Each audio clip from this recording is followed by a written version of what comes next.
எல்லாருக்கும் வணக்கம். இந்த வீடியோவில் நாம் ஃபாலோ பண்ணிட்டு இருக்கிற கம்பெனிஸோட ரிசல்ட்ஸ்லாம் எப்படி இருக்குது அப்படிங்கிறத டீட்டெயிலாக பார்க்க போகிறோம். அதுக்கு முன்னாடி மார்க்கெட்டில் என்ன மாதிரியான விஷயங்கள் நடந்திருக்கு அப்படிங்கிற ஓவர்வியூவை பார்த்துடலாம். நேற்று மார்க்கெட் 24,119 அப்படிங்கிற லெவலில் வந்து க்ளோஸ் ஆகிருந்தது. எஃப்ஐஐடிஐ என்ன பண்ணியிருக்காங்க அப்படின்னு பார்த்தோன்னா, ரெண்டு பேருமே நேற்று பையிங் சைடில் தான் இருந்திருக்காங்க. எஃப்ஐஐஸ் 2,800 கோடிக்கும் டிஐஐஸ் 4,700 கோடிக்கும் வந்து பை பண்ணியிருக்காங்க. பட் இருந்தாலுமே மார்க்கெட்டில் அதோட பாசிட்டிவ் இம்பேக்ட் அப்படிங்கிறது ரிஃப்ளெக்ட் ஆகலை. நேற்று மார்க்கெட் ஹவர்ஸ்க்கு அப்புறம் ஸ்ட்ரெயிட் ஆஃப் ஹார்மஸில் டென்ஷன் அப்படிங்கிறது அதிகரிச்சிருக்கு. ஈரான் வந்து யூஏஇயோட ஒரு ஆயில் போர்ட்டை வந்து தாக்கியிருக்காங்க. ஸோ இதனால் இன்டர்நேஷ்னல் மார்க்கெட்டில் க்ரூட் ஆயில் ப்ரைஸ் வந்து 6% கிட்ட ஜம்ப் ஆகிருக்கு. ஸோ இதனால் இன்னைக்கு மார்க்கெட் நெகட்டிவாக ஓப்பன் ஆகிறதுக்கான சான்சஸ் அப்படிங்கிறது அதிகமாக இருக்குது. 24,000க்கும் கீழே வந்து ஓப்பன் ஆகிறதுக்கான வாய்ப்பு அப்படிங்கிறது பிரகாசமாகவே இருக்குது. ஸோ இந்த டென்ஷன்ஸ் இன்க்ரீஸ் ஆனதுனால இன்ஃப்ளேஷன் ஃபியர்ஸ் ரொம்ப அதிகமாக இருக்குது உலகம் ஃபுல்லாக. கோல்டு வந்து 2% கிட்ட கரெக்டாகி $4,500 per ounce அப்படிங்கிற லெவலில் ட்ரேட் ஆகிட்டு இருக்கு. ஸோ கோல்டோட ப்ரைஸ் அப்படிங்கிறது இந்த லெவல்லே தான் இருக்கும். இங்கேருந்து இன்னும் குறையிறதுக்கும் வந்து சான்ஸ் இருக்குது அப்படிங்கிறது தான் இப்போ நடக்கிற டெவலப்மெண்ட்ஸ் அப்படிங்கிறது நமக்கு தெரியுது. ஸோ கோல்டில் கொஞ்சம் கொஞ்சமாக வந்து அக்குமுலேஷன் அப்படிங்கிறத நான் வந்து பர்சனலாக பண்ணிட்டு தான் இருக்கேன். அடுத்து கம்பெனிஸோட ரிசல்ட்ஸ்லாம் எப்படி இருக்குது அப்படிங்கிறத ஒன்று ஒன்றா பார்க்கலாம். ஃபஸ்ட்டு டாடா கெமிக்கல்ஸ், இவங்க வந்து சோடா ஆஷ் மேனுஃபேக்சர் பண்ணுற ஒரு கம்பெனி. இவங்களோட லாஸ் அப்படிங்கிறது இந்த குவார்ட்டரில் ரொம்பவே வந்து அதிகமாக இருக்குது. லாஸ்ட் இயர் இதே குவார்ட்டரில் 56 கோடி வந்து அவங்க லாஸ் பண்ணியிருந்தாங்க. ஆனால் இப்போது 2,132 கோடி வந்து லாஸை வந்து புக் பண்ணியிருக்காங்க. இதுக்கான முக்கியமான காரணம் என்ன அப்படின்னு பார்த்தோம்னா, இம்பேர்மெண்ட் லாஸ் அப்படின்னு சொல்லி ஒரு 1,500 கோடிக்கு மேலே அவங்க வந்து புக் பண்ணியிருக்காங்க. அது மட்டும் இல்லாமல் டேக்ஸ் ரைட் ஆஃபும் வந்து நடந்திருக்கு. ஸோ இது எல்லாம் தான் அவங்களோட லாஸை வந்து 2,000 கோடிக்கு மேலே வந்து வைடன் பண்ணியிருக்கு. ரெவன்யூ பார்த்தோம் அப்படின்னா லாஸ்ட்டோட கம்பேர் பண்ணும்போது 2% வந்து குறைஞ்சிருக்கு. கம்பெனி வந்து இந்த அளவுக்கு லாஸை வந்து மேக் பண்ணியிருந்தாலும் டிவிடெண்ட்டாக ஒரு 11 ரூபா அப்படிங்கிற மாதிரி அனௌன்ஸ் பண்ணியிருக்காங்க. இந்த ஷேர் வந்து என்கிட்ட கிடையாது. இப்போதைக்கு சோடா ஆஷ் ரிலேட்டட் ப்ரைஸ் வந்து ரொம்ப டவுனாக இருக்கிறதுனால இந்த ஷேரில் எந்த ஆப்பர்ச்சுனிட்டி இருக்கிறதா நான் வந்து பார்க்கல. அடுத்து சிஎஸ்பி பேங்க், இது வந்து கேரளா பேஸ்டு ஒரு ரீஜனல் பேங்க் அப்படின்னே சொல்லலாம். ஸோ இந்த பேங்க்கோட Q4 ரிசல்ட்ஸ் வந்து வந்திருக்கு. ப்ராஃபிட் பார்த்தோம் அப்படின்னா லாஸ்ட் இயரோட கம்பேர் பண்ணும்போது 6% வந்து இன்க்ரீஸ் ஆகி 202 கோடி வந்து அவங்க வந்து ப்ராஃபிட் பண்ணியிருக்காங்க. இதுக்கான காரணம் என்ன அப்படின்னு பார்த்தோம்னா, ப்ரொவிஷன்ஸ் வந்து கம்மியாக இருக்குது. ஸோ அதனால தான் ப்ராஃபிட் வந்து கொஞ்சம் நல்லாவே வந்து இன்க்ரீஸ் ஆகிருக்கு. ஆனால் இவங்களோட ஒட்டுமொத்த ஆப்ரேஷனல் ப்ராஃபிட் அப்படின்னு பார்த்தோம்னா அது வந்து டவுன் ஆகிருக்கு. அதுக்கான காரணமாக என்ன சொல்லியிருக்காங்க அப்படின்னா, இந்த பேங்க்கோட எக்ஸ்பெண்டிச்சர் வந்து கொஞ்சம் இன்க்ரீஸ் ஆயிருக்கு. இதில் கோல்ட் லோன் கொடுக்குற அந்த விஷயம் வந்து கொஞ்சம் நல்லாவே இந்த பேங்க்கில் சர்ஜ் ஆயிருக்கு. ஏன்னா கேரளா பேங்க் பேஸ்டு பேங்க்ஸ் எல்லாமே கோல்ட் லோன் அந்த ரிலேட்டட் செக்மெண்ட்டில் வந்து நல்லாவே பர்ஃபார்ம் பண்ணியிருப்பாங்க. ஸோ அதை தான் சிஎஸ்பி பேங்க்கும் பண்ணியிருக்காங்க. வேல்யூவேஷன் அப்படின்னு பார்த்தோம்னா இந்த பேங்க்கோட புக் வேல்யூ அப்படிங்கிறது 282 இருக்குது. ப்ரைஸ் டு புக் அப்படிங்கிறது 1.5 டைம்ஸாக இருக்குது. ஸோ இதை தவிர மற்ற பேங்க்ஸில் ஒரு நல்ல ஆப்பர்ச்சுனிட்டிஸாக இருக்கிறதுனால இப்போதைக்கு இந்த பேங்க்கை வந்து நான் வந்து கன்சிடர் பண்ணுறதில்ல. அடுத்து எக்ஸைட் இண்டஸ்ட்ரீஸ் அவங்களோட ரிசல்ட்ஸை வந்து கொடுத்துருக்காங்க. இவங்க ரிசல்ட்ஸை போய் பார்த்தோம் அப்படின்னா இவங்களோட Q4 ப்ராஃபிட் அப்படிங்கிறது 23% இயர் ஆன் இயர் இன்க்ரீஸ் ஆகி 312 கோடி வந்து அவங்களோட ப்ராஃபிட் வந்து இன்க்ரீஸ் ஆகிருக்கு.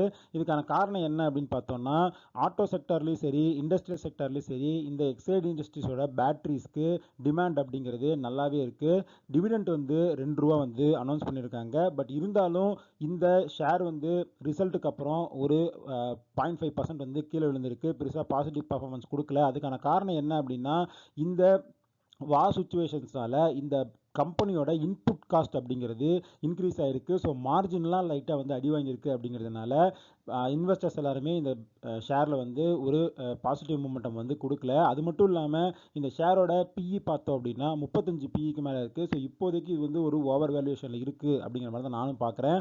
300 ரூபாய்க்கு கீழே வந்துச்சு அப்படின்னா இந்த எக்ஸைட் இண்டஸ்ட்ரீஸில் ஒரு ஆப்பர்ச்சுனிட்டி ஓப்பன் ஆகலாம். அடுத்து எஃப்எம்சிஜி கம்பெனியான ஜோதி லேப்ஸ், இவங்க தொடர்ந்து சரிவிலே தான் இருக்காங்க கடந்த ஒரு வருஷத்துக்கும் மேலே. இந்த ரிசல்ட்லையும் பெருசாக எந்த பாசிட்டிவ் அப்டேட்டும் வந்து இந்த ஷேரில் வந்து நமக்கு கிடைக்கல.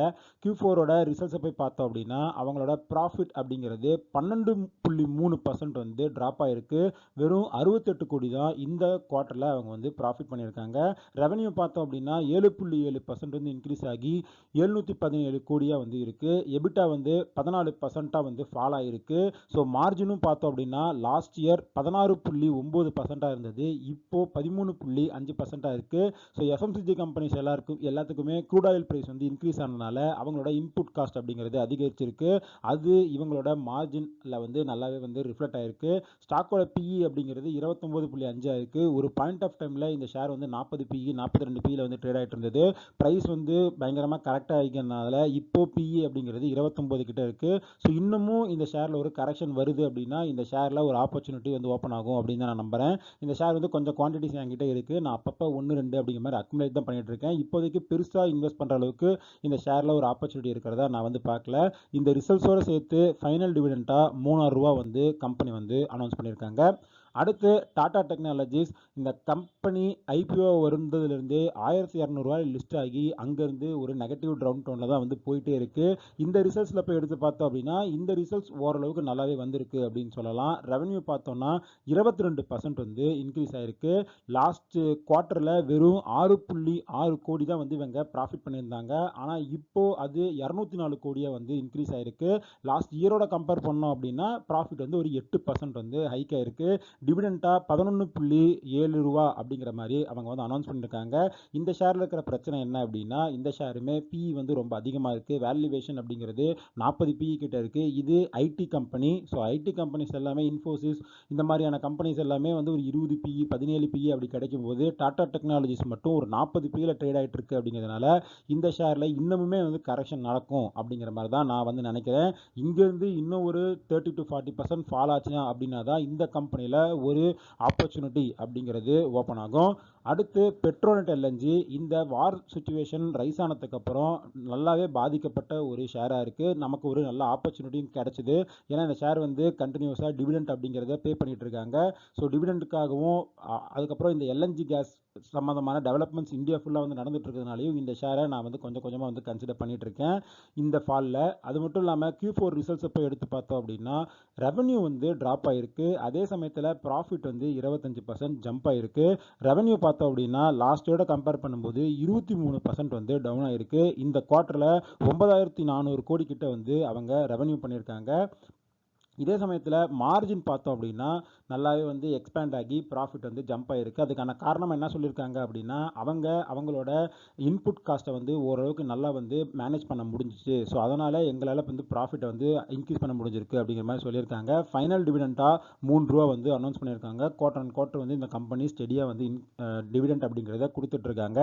இந்த ரிசல்ட்ஸில் நம்ம கவனிக்க வேண்டிய விஷயம் என்ன அப்படின்னா இந்த ரீசெண்டாக நடந்த ஸ்ட்ரெயிட் ஆஃப் ஹார்மஸ் நடக்கிற பிரச்சனையினால இந்த கம்பெனியோட ஒரு எல்என்ஜி கார்கோ 259 கோடி ஒர்த் ஆஃப் கார்கோ வந்து இன்னமும் ஸ்டாண்டர்டாக தான் இருக்குது. ஸோ அது வந்து ஒரு பிரச்சனைக்குரிய சப்ளை டிஸ்ட்ரப்ஷன் அப்படிங்கிற மாதிரி வந்து அப்டேட் பண்ணியிருக்காங்க. அது மட்டும் இல்லாமல் 7 புதிய எல்என்ஜி டேக்ஸை வந்து நாங்கள் வந்து கன்ஸ்ட்ரக்ட் பண்ண போகிறோம் அப்படிங்கிற மாதிரி அனௌன்ஸ் பண்ணியிருக்காங்க. ஸோ இது வந்து அவங்களோட கெப்பாசிட்டியை வந்து எக்ஸ்பேண்ட் பண்ணிட்டு இருக்காங்க ஃபியூச்சருக்கு அப்படிங்கிறதையும் வந்து நமக்கு காட்டுது.